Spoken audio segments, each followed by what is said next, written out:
This is the walkthrough video for PCTC 2025, round 2, question 12, honeycomb navigation. So this question is obviously a tough one, but essentially we're given a hexagonal grid, and we need to get from one cell to another cell. So before we jump into the actual algorithm, let's make some progress and just take in our input. So we're going to take in the size, the start, and the end. And we're going to do that 3 times because I have 3 numbers. So those are the 3 inputs we're taking. Now for the algorithm itself, how on earth do we solve this?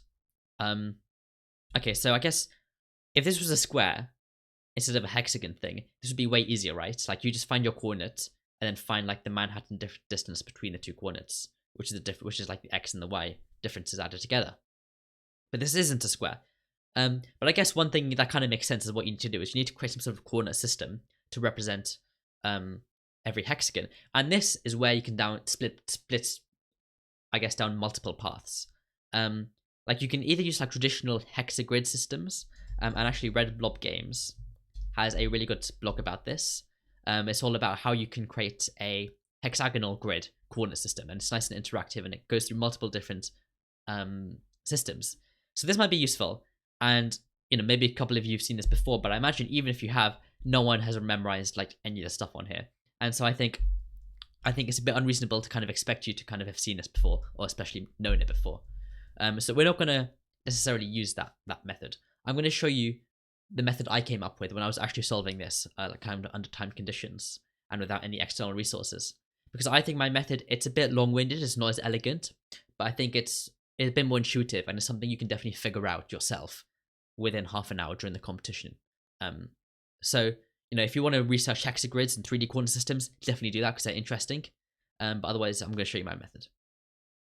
Now, the first thing I did was obviously read the problem. So a honeycomb of size n is a diamond-shaped structure containing n squared cells. Okay, n squared cells. Why does a honeycomb of size n contain n squared cells? Well, let's look at this. And yeah, let's try and figure out why it contains n squared cells, right? So this has an n of 4. Well, I see a side length of 4 there, right? There's 1, 2, 3, 4. And I also kind of see a side length of 4 there. So I guess that's where like the 4 comes into play. But then why is there n squared? Why is there 4 squared? Why is there 16 cells in it? Well, I guess if you kind of tilt your head a little, this is almost like a tilted square, right? This is almost like a tilted square where like that's, for example, column 1, 2, 3, and 4. And then these are the rows 1, 2, 3, and 4. So that's why it's n squared. This is essentially just a square, but tilted. This hexagon thing is just a tilted square, right? That's all it is. And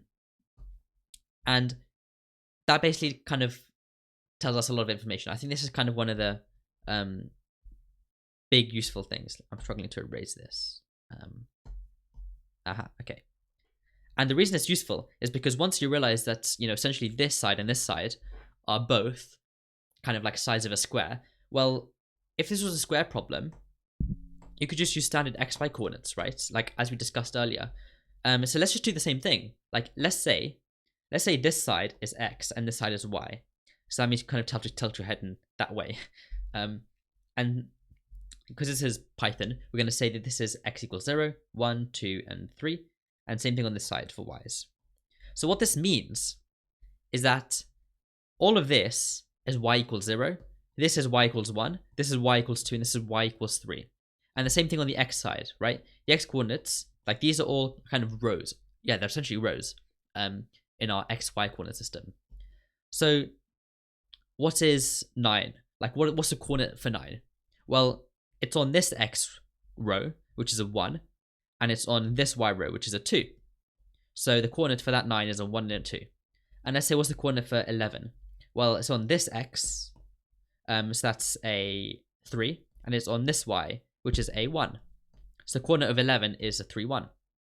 So this is our coordinate system, and it's obviously going to work because, I mean, if you just kind of look at that drawing, every point is only represented by a single x and a single y value, and there's no overlap. Okay, so that's our coordinate system. And now the next problem is, how do you convert the input into a coordinate? Like we're inputting a size, and then we're inputting a couple of cells. So how do we convert that cell into a XY coordinate. And this is kind of where I encourage you to maybe pause and have a think for a couple of minutes. So the way I'm going to do this is, well, we kind of want to, like, so we have to keep a couple of things in mind, right? We have to keep the numbering system in mind. The numbering system kind of goes from top to bottom and left to right, right? It goes like that. You know, that should be pretty obvious. It goes 1, 2, 3, 4, 5, 6, 7, 8, 9, 10, blah, blah, blah. It goes in that order. And so let's kind of go through our hexagon in that order to kind of figure out where our number is. So let's start at the 1. And if it's not there, let's kind of move down. But this zigzaggy pattern is a bit of a hassle to code, right? So let's just kind of look at only the row first. And when I say row, I'm now referring to like, that's a row, that's a row, that's a row, and so on. Like the actual rows that you physically see. So let's figure out which of those lines, or which of those rows our cell lies on first. And then what we can do is take the leftmost cell in that row and just work our way to the right until we hit our wanted cell. So let's say the wanted cell or the target is a 9. Well, what do? We go down the row. So our 9 is not in that row, a 9 is not in that row, a 9 is not in that row, a 9 is in this row. Okay, so that's the row our 9 is at. So now what do? We go to the leftmost cell, which is a 7, and the 7 is not a 9, so let's just go to the right. An 8, okay, an 8 is not a 9, so let's just go to the right again.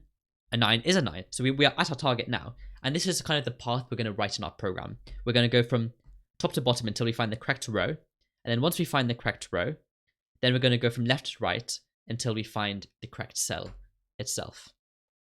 And you know, there's some more mathematical ways you can do to achieve this in a technically more efficient way. But again, we're not here to find the perfect solution. We're here to come up with a solution that makes sense for you to have figured out during the competition itself, right? So we are going to almost simulate this. As opposed to come up with any sort of maths, especially because maths is annoying. Okay, so let's first kind of figure out what row we're on. Now the question now becomes, how do we figure that one out? Again, I encourage you to pause and have a think for like a minute. But yeah, how do we figure out what row we're on? Okay, so say we're cell 9 again. Well, if you kind of look at the numberings, especially for example this side, the cell, and also down here, but the cell there, like the 10 here for example, it basically tells us that everything we've seen so far, so everything up until this row, including this row, contains 10 cells. Or like everything up until this row, including this row, contains 3 cells. So we can kind of just look at the number on this side, which, you know, if you're keen-eyed, you might notice is a triangular number, which kind of is where the maths comes in if you want to deal with the maths, but we're not.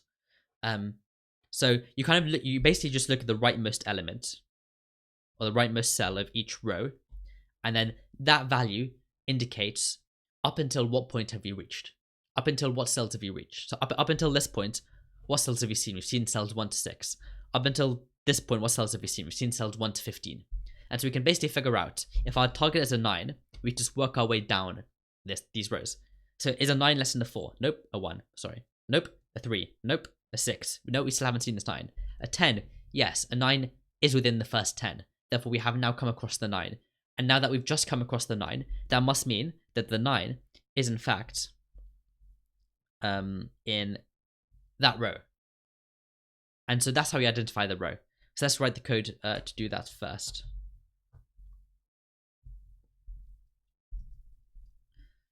Okay, so we basically want to figure out our current row. So let's say our current row is 0, because we're kind of using, again, a 0 coordinate system. We start at 0. And by the way, that's just going to be this row is 0. So our current row is 0. And we should also kind of figure out our diff. So like, for example, if you notice, I guess the key thing with triangular numbers that's actually relevant in this case is that if you kind of jump from one to the next, what do you notice? Well, that's a jump of 2. That's a jump of 3. That's a jump of 4, and so on. So triangular numbers, the next number is just the difference between the previous two numbers plus 1. So it goes 2, 3, 4, 5, 6, and so on. Except that in this specific question, when you hit the middle row, everything below that row is kind of the opposite. So you now don't add 4, you then now add 3. And then you add 2, and then you add 1, and so on. So the first half are triangular numbers, and then the next half are almost like reverse triangular numbers. But yeah, we'll handle that. Okay, so we need to kind of account for that difference. Like, what is that 2 initially. So we're going to say the diff starts off at 1. Now, obviously, in reality, it's a 2. But just because of the way we're going to code that, we're just going to say diff starts at 1 for now. Okay, now we should say for, let's just say for I in range, and we want to figure out how many rows exist in the first half. Because remember, our rules for the second half are different to kind of the first half. So how many rows exist in the first half? Well, that's actually just the size, right? Because it's, in this case, our size is 4, and you can almost kind of think of it as for every like, I guess, size for every one from every like 0 to 3 or 1 to 4, you kind of have a row. So the number of rows in the first kind of top half is equal to size. So we can go for I in range size.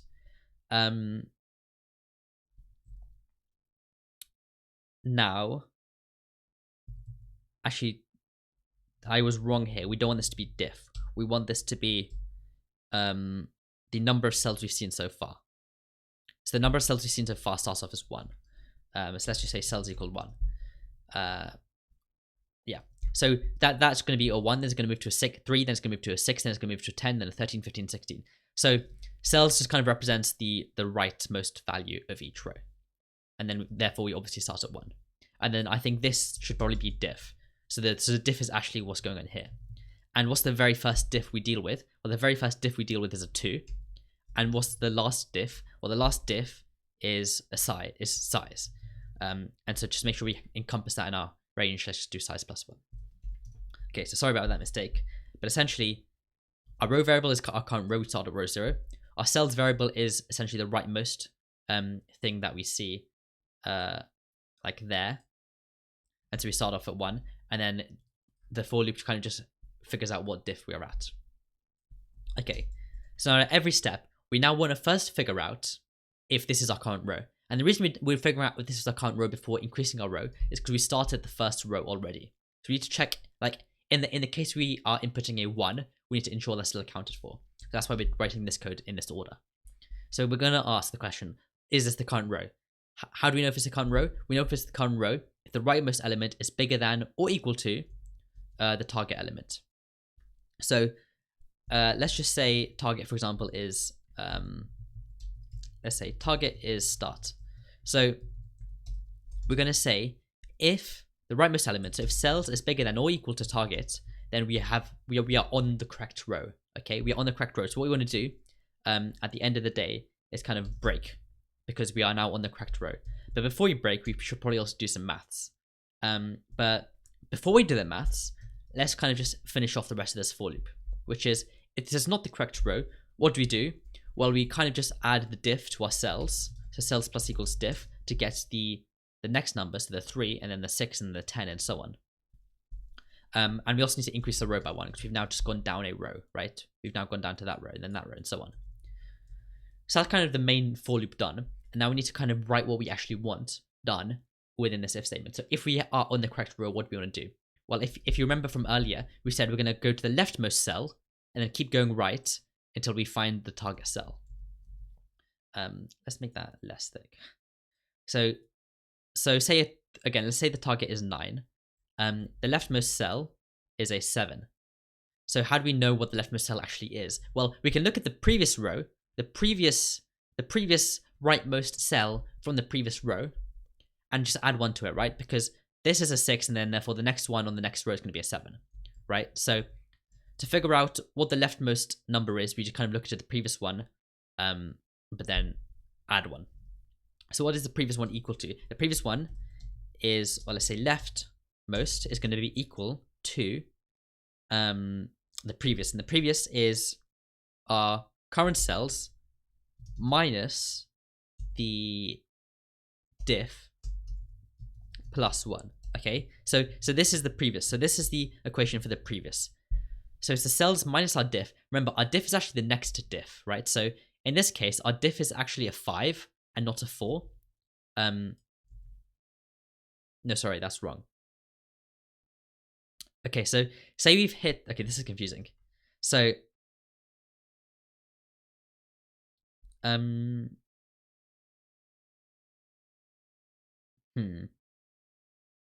Okay, yeah, so basically the problem is when diff is equal to 4, we are at this row, right? Because, you know, when diff is equal to 4, we want to add 4 to this row.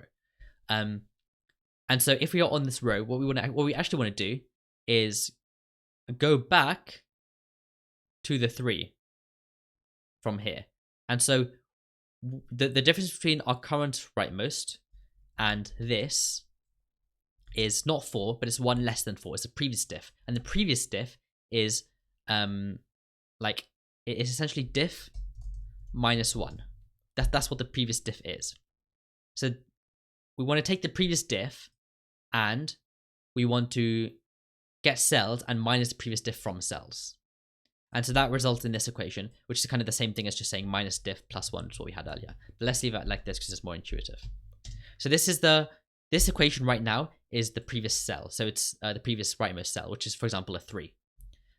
Again, as we said, we want the next one, which is going to be a 4 in this case. So we just take all of that and add 1 to it. And this will now be our leftmost cell. And let's just call that current, because that's actually the current cell that we're going to keep moving to the right from. And we also need to kind of, at this point, figure out what our x and y coordinates actually are. So the y coordinate is simple enough, right? Because we're always taking the leftmost, so we're always taking this value. So the y coordinate is always going to be 0. So let's just say y equals 0. Now the x coordinate is a bit harder because it changes. However, it changes according to your row. So on row 0, we're at x0. On row 1, we're at x1. On row 2, we're at x2, and so on. So x is actually just equal to row at this point, if we take the leftmost cell. And now we're going to do that thing where we're going to go from the left to the right until we hit our target cell. So while our current cell is not equal to our target cell, we want to keep moving to the right. So what does moving to the right mean? Well, moving to the right means increasing current by 1, because that's what happens when you move to the right. And it also means changing x and y. How does x and y change? Okay, say we move from 7 to 8. What have we done? Well, we have now increased y and decreased x, right? So x has gone from a 3 to a 2. So x is minus 1. So x is minus equal 1. And a y has actually increased from a 0 to a 1. So y is a plus equal 1. And this pattern is the same regardless of like where you're at. So say you move from a 5 to a 6. You move from an x equals 1 to an x equals 0, which is a minus. And you'll move from a y equals 1 to a y equals 2, which is a plus 1. So that logic applies. And basically, this is all the code we need for this if statement to figure out, essentially, if we are in one of these cells, we now have calculated the correct xy coordinates according to our system. So now we need to do the same thing for the bottom half. And the reason the bottom half is different is because the diffs are different. So, what happens if we're in the bottom half? So, well, we don't actually care about the bottom half if our cell is in the top half. So if our cell is in the top half and we've already found it, therefore we've called the break statement. And so what we can do is write an else statement here. So this is a for else structure. We have a for statement and an else statement kind of together. Same way we have like an if else statement together. And the else statement in this case in Python is only run if you did not break out of the for loop. So if we did not break out of this for loop, i.e. if we have not found the cell that we want, we need to continue finding our cells and look at the bottom half. And of course, if we have found the cell, then nothing we write here is going to be run. So what do we write here? How do we find the bottom cell? Well, it's actually very similar to the code we just wrote, right? Because we are fundamentally doing a very similar thing. So we can say, for different range, this time our range is different. What does our range start at? Well, our range starts at 3, which is actually just going to be size minus 1. So our range starts at size minus 1. What does it go down to? Well, it goes down to 1. So what's 1 further than 1 is 0 in increments of minus 1. So this is our for range statement. And this kind of just calculates the correct diff for the bottom half. And again, we want to apply the very similar code to before. So we start off with this if statement, exactly the same actually. So if cells is bigger than or equal to targets, then we've met our target and therefore we can break out. And we'll finish the code later on. But for now, well, what do we do? Well, we just do cells plus equals diff and row plus equals 1, because again, we're doing the same thing as before. Now, the code changes a little bit in this if statement, because now our x and y coordinates aren't as simple to calculate. And I believe also calculating this value is also different. So, okay, so say we're now in the same case as before, where we've reached our row. How do we calculate the x and the y value? And how do we calculate the leftmost cell? So let's start with the leftmost cell. So the leftmost cell is very similar to what we had before. So if you're at this point, your diff is currently a 2, because it's the next diff that you're about to apply. So if the diff you're about to apply is 2, well, the diff in the previous one is 3. So it's 1 bigger than 2. So what you want to do is when you take your current cell, so we want to take our current cell value and say that is equal to minus equal the previous diff. And the previous diff was just a current diff plus 1. Because remember, we're now going in reverse order. And then to that, we want to add a 1. So let's say that is actually what we want to do. So we take our current cell's value, we minus the previous diff, and then we add 1 to it. And again, this is basically the same thing as just saying, well, if you expand the brackets out, that's minus diff minus 1. And then we're just adding an extra 1 at the end. So that kind of cancels out the 1s. And so actually current is just equal to cells minus diff. So that's the equation for, hopefully that wasn't too much maths, but that's the equation for the cell on the left of this row. Now what are the x, y values? Again, the x value is pretty obvious, right? Because we're always going to be in that x value. So x is going to be size minus 1. Now the y value is again slightly harder because that depends on which row we're on. Now how does that depend on which row we're on? Well, if you look at the row of this is for example row number 4 according to our naming, because this is 0, 1, 2, 3, 4. So that's row number 4. And the y value is 1. So we can come up with an equation that only looks at this bottom half. So at this point, we're at row number 4, and we are y equals 1. So what we can do is we can take our current row, which is 4, minus the size, which is also 4, but that gets 0. 0 is not what we want. We want a 1. So let's just add a 1 to that. And then that equation will kind of form the basis of all of these. So we take our current row, we minus the size, which kind of normalizes it and brings it all the way back up to 0. But you don't want to start at 0. We want to start at 1 because that's where we start at. So we kind of just have to kind of factor that in and add an extra 1 to ensure that we can for that. And that is the equation that we need to get our y. And I don't think these are too difficult equations to come to.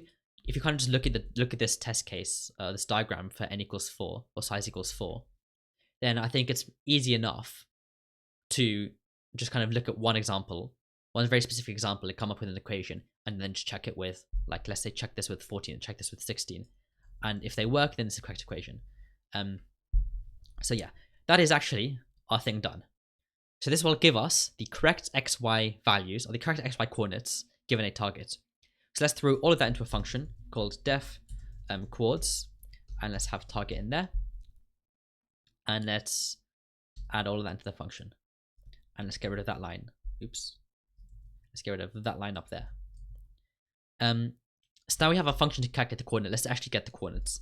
Let's say x1 and x2, x1 and y1 are going to be the chords of the starting point, and x2 and y2 are going to be the chords of the ending point.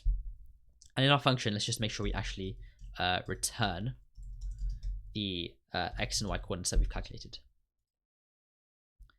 So we now have the coordinates that we need.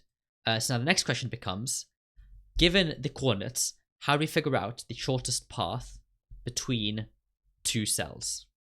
So in the example they've given us cell 13 and cell 7. So let's kind of look at cell 13 and cell 7. Cell 13 is there, cell 7 is there. What are the coordinates? Well, cell 7 is a 3, 0. And cell 13 is a 1, 3. So let's come up with some sort of way of figuring out how we get from 7 to 13. And in this case it's 13 to 7, but that doesn't really matter. So 7 to 13. Well, at any given point, there are kind of three directions we can go in. There's the y direction, which is that. there's the x direction, which is that. So that's y, that's x. And then there's kind of the horizontal direction, which is that. So those are the three directions or the three axes you can kind of go in. And we need to figure out what the optimal thing to do is. And you can essentially think of this, like this horizontal axis is almost like a diagonal on a square. Right? If your square was this,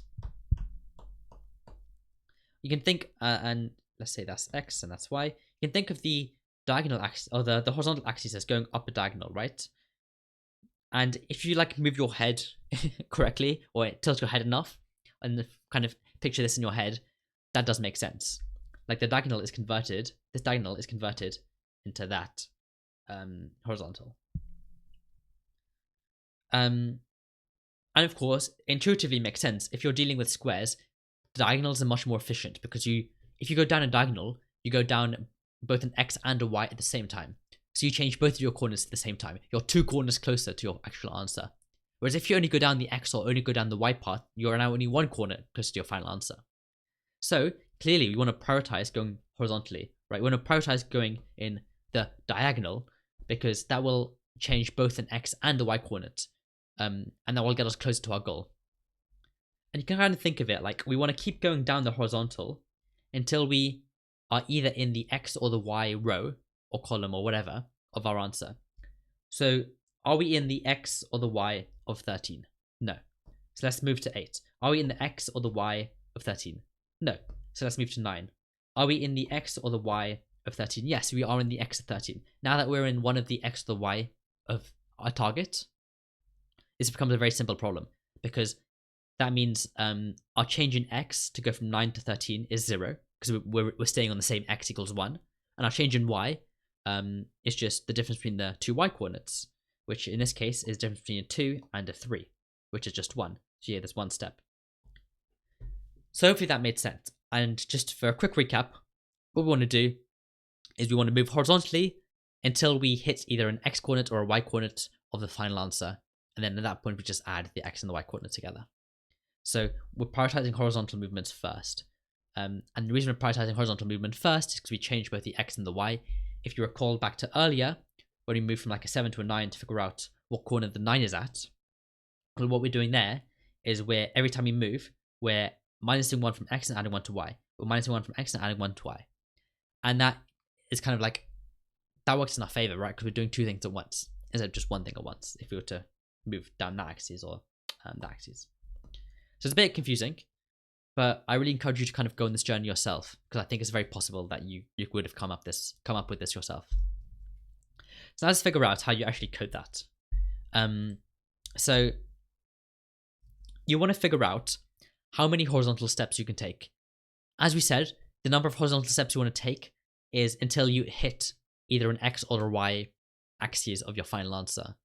And that kind of makes sense, right? Because if you move horizontally, you increase one of the x or the y, or decrease one of the x or the y. Because if you move to the right, you're decreasing x. If you move to the left, you're increasing x.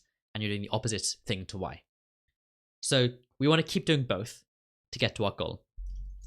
So you can think of it as essentially our current coordinates are x1 and y1. And we want to keep moving x1 and y1, or keep changing them until x1 and y1 are equal to x2 and y2. So until our starting coordinates are equal to our ending coordinates, we want to keep changing the starting ones. And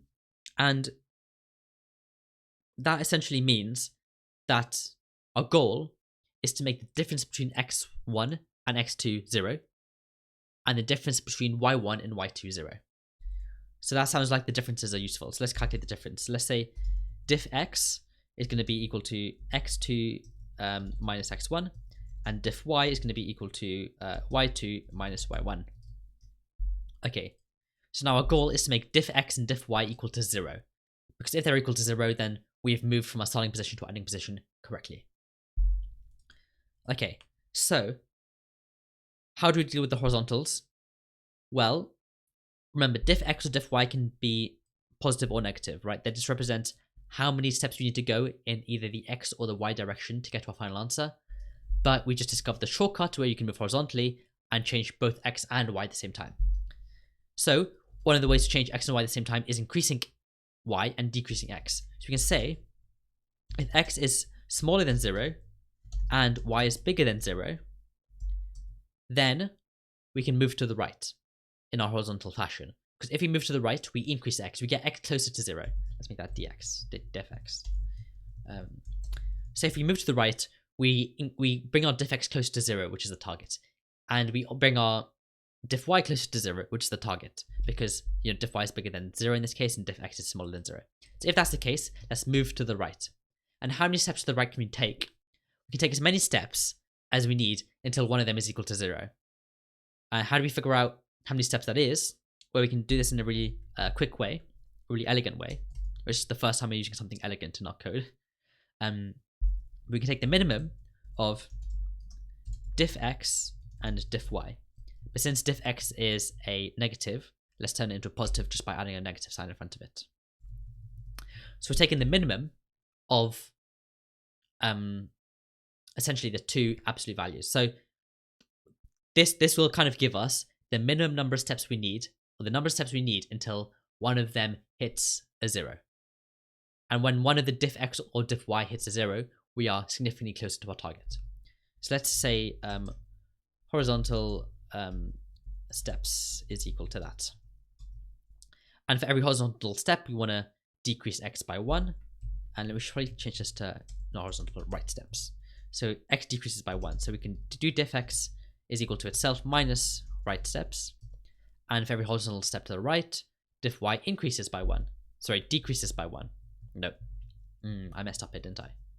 Yes, this is meant to be a bigger than 0. Meant to be a smaller than 0. Oops, I mean, you can see this is a very difficult problem. But yes. So if diff x is bigger than 0, we want to decrease diff x to get close to 0. If diff y is smaller than 0, we want to increase diff y to get close to 0. So this that we decrease diff x and we increase diff y. Okay, so this is the code basically done for if we want to move to the right. What if we want to move to the left? Well, if we want to move to the left, we're doing the very opposite thing. So actually, let's just copy all of that code and say if diff x is smaller than 0 and diff y is bigger than 0, so the very opposite thing.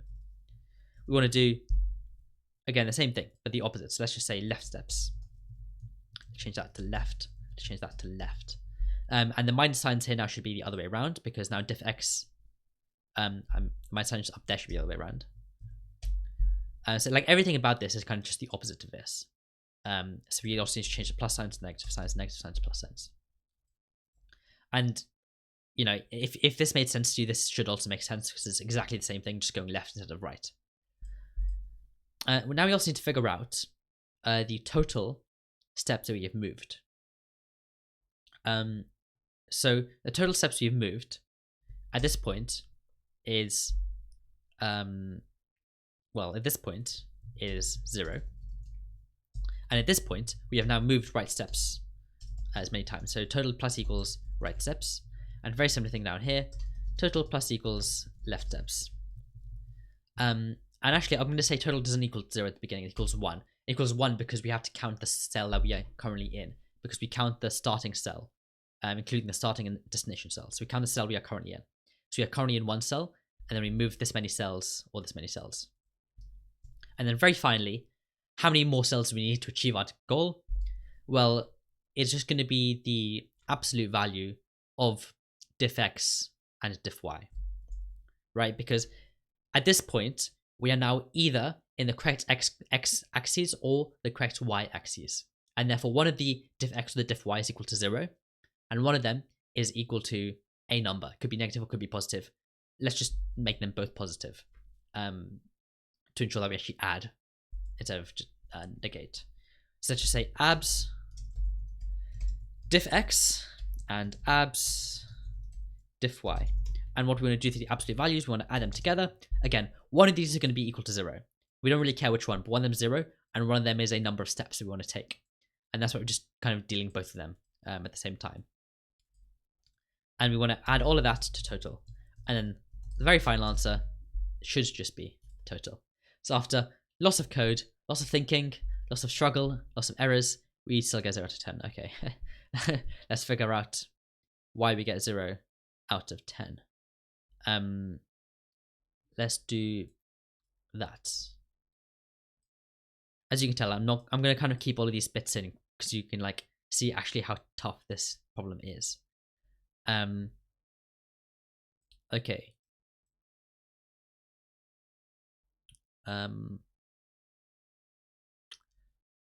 What is the problem here? So let's print off x1 and xy2 to make sure we have those correct coordinates correct.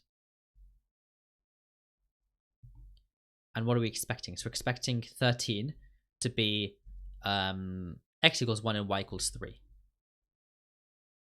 which we don't get. Oh no, but yeah. So that means our coordinates function is broken. So are we increasing our rows? Yes. Are we increasing our diffs? Cells? Yep. Is the diff range correct? Yep. Is all of this correct? Ah, yes. I feel very sorry if you got confused earlier. We completely forgot to add the while loop in here. And the while loop is obviously very similar. Let's fix this indentations. The only difference is we again switch around the x and the y's. Actually, no, those actually stay the same. Yeah, it's like there is no difference. The while loop is identical. Now, if you submit the code, minus the print statement, of course. Now we submit the code. It should work. Perfect. 10 to 10. Okay, so obviously a very tough problem. Lots of stuff to it. This is an extremely messy solution. It's 60 lines long. And there are way more elegant solutions out there, which you can, of course, play around with. But I personally thought this was the most intuitive one, and I kind of showed you my thought process as I solved the problem. It's a very long video, but hopefully you kind of understood the thought process I went through and paused lots of time throughout to really understand what's going on. But yeah, that rounds off the series, and I hope you enjoyed these 12 questions.